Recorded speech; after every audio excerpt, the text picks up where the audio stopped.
speaking to you from the heart of the snowy mountains in New South Wales, Australia. It's quite chilly, and this week now we have the 14th Sunday of the year. Just want to say a few brief words about weakness, the theology of weakness, because we've got it in the Gospel. The Gospel comes from Mark, and it's chapter 6, and the people are saying that they will not accept Jesus because of his background, because of his ordinary life. He's a carpenter and he has a family, and it's all too normal and not extraordinary enough for them.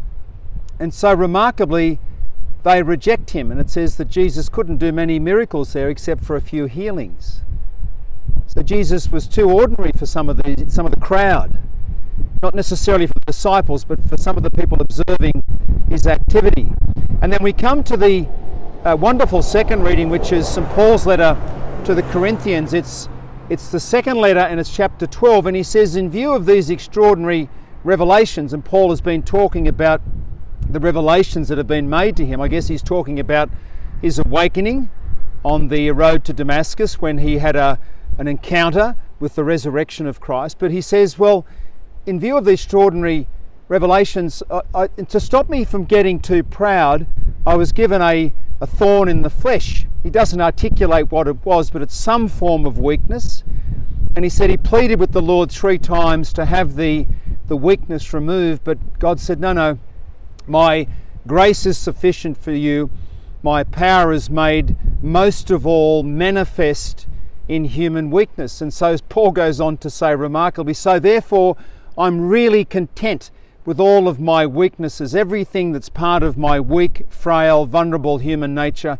I'm so proud of it because Christ then can look over me, can protect me, and I'll be able to feel his power even more.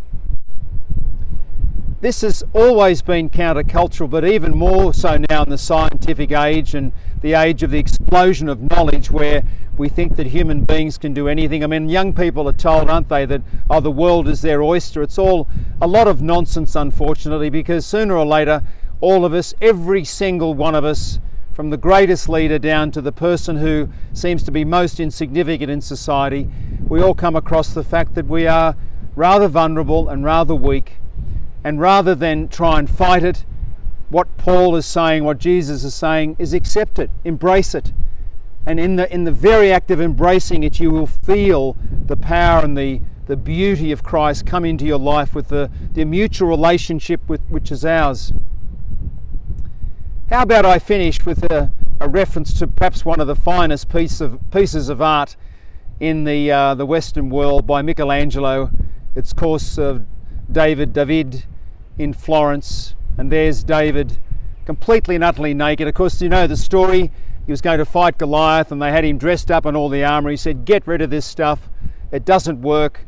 I've got to fight Goliath with what God has given me. So that statue, that carved statue out of marble, is a wonderful testament to our theology of nakedness or a theology of weakness. We just accept what God's given us, including our weaknesses, and then we have this great gift of Christ coming to give us strength in the midst of our vulnerability and weakness. It's a beautiful weekend for each and every one of us to really embrace who we are as human beings.